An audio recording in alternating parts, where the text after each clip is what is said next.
Tanto en el retrato de Margarita Gonzaga como el de la condesa de Goldstein se pueden aplicar estos conceptos. Antropocentrismo, ya que se toma al ser humano como la medida de todas las cosas. Al entrar en la edad moderna, las élites se representaban a sí mismas individual y colectivamente. Dejaban de lado el teocentrismo y la presencia explícita de Dios y la religión en las obras para representarse majestuosamente y destacarse.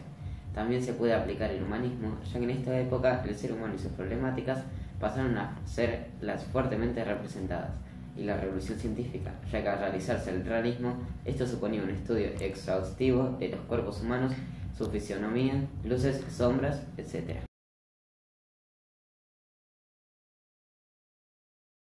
En el nacimiento de la Virgen se puede observar que, si bien se trata de una temática bíblica, se reflejan los ideales modernos del humanismo y el Renacimiento y la revolución científica, por el estudio científico exhaustivo de las ciencias naturales tenidos en cuenta para lograr la pintura.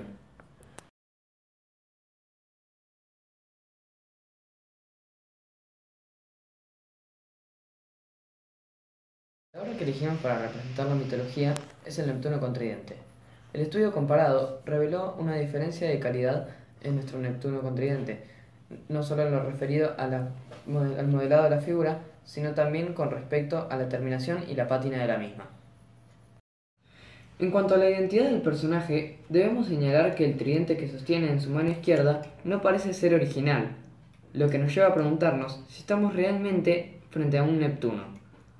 Sabemos que varias figuras de Aspetti, que representan a Vulcano, fueron confundidas con el dios del mar por haber perdido el martillo original que sostenía en la mano.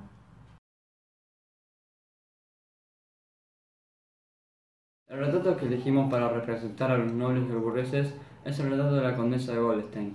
Este retrato de Jacob van Loo muestra claramente la solución que se impuso en Holanda a partir de 1640.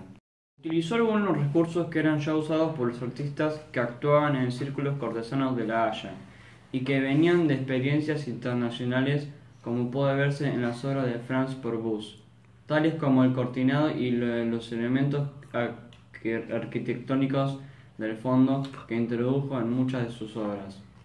La figura de la joven, compuesta en forma piramidal, se destaca enmarcada por los grandes pliegues del fondo que generan diagonales que se equilibran entre sí. El artista representa un ligero movimiento que acentúa sus manos, que toman la falda de su vestido de satén blanco y su chal de gasa negra, hábilmente representados con sus transparencias, brillos y reflejos de tonos amarillos, grises y verde azulado, junto con las cernaciones y trabajadas en rosados, blancos, grises y amarillos.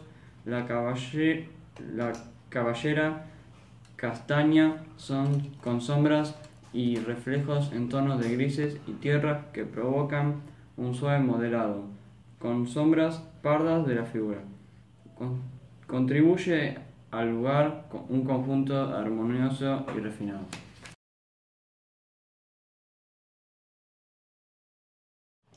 Para representar la religión, elegimos la obra que retrata a Jesús en el huerto de Olivos, antes de ser traicionado, apresado y posteriormente crucificado. Cristo se encuentra frente a un ángel, ambos bañados con una luz que representa a Dios. En la obra se destacan el tratamiento del espacio, de las anatomías y de las telas, de los colores y de la luz. En las versiones verticales, el espacio, a pesar de su carácter fragmentado y discontinuo, responde a un concepto más naturalista que de las versiones apaisadas. El grupo de los apóstoles, de mayor tamaño, ocupa la zona inferior, en lugar de ubicarse en una especie de cápsula nubosa debajo del ángel.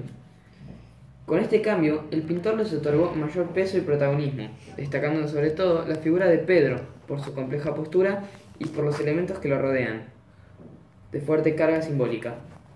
El tronco cortado del olivo con un retoño, tal vez alusivo a la resurrección, y la rama de hiedra que se adhiere a la roca, símbolo de la persistencia de la fe.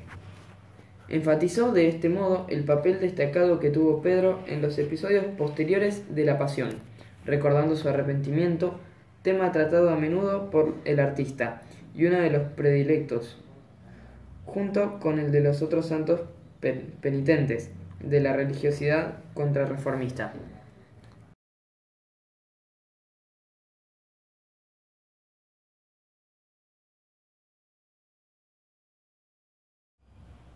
Aquí encontramos pinturas y esculturas realizadas entre los siglos XII y XVI, lo que llamamos arte medieval y del Renacimiento. Todas las obras que encontramos aquí son de temática religiosa y buscaban difundir el cristianismo. Varias de las esculturas que vemos usualmente se ubican en altares y se llevan en procesión. En esta sala se exhibe la colección donada por la familia Hirsch, formada mayormente por las pinturas de maestros holandeses y flamencos de los siglos XVI y XVII, pequeñas esculturas de bronce realizadas en Italia y Flandes, y un tapiz flamenco con un episodio de la historia artemisia. También podemos ver el retrato de mujer joven, pintura al óleo realizada sobre tela.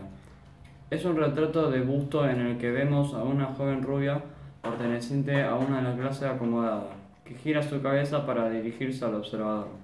La burguesía y los miembros de la nobleza eran los únicos en que esta época podían encargar la localización de este tipo de pinturas. Como la fotografía no existía, los retratos eran un medio fundamental para dar a conocer la experiencia de una persona y preservar su memoria luego de la muerte. De acuerdo a estudios recientes, la obra fue realizada en el entorno del taller del pintor Rembrandt van Rijn, uno de los principales artistas del barroco holandés del siglo XVII.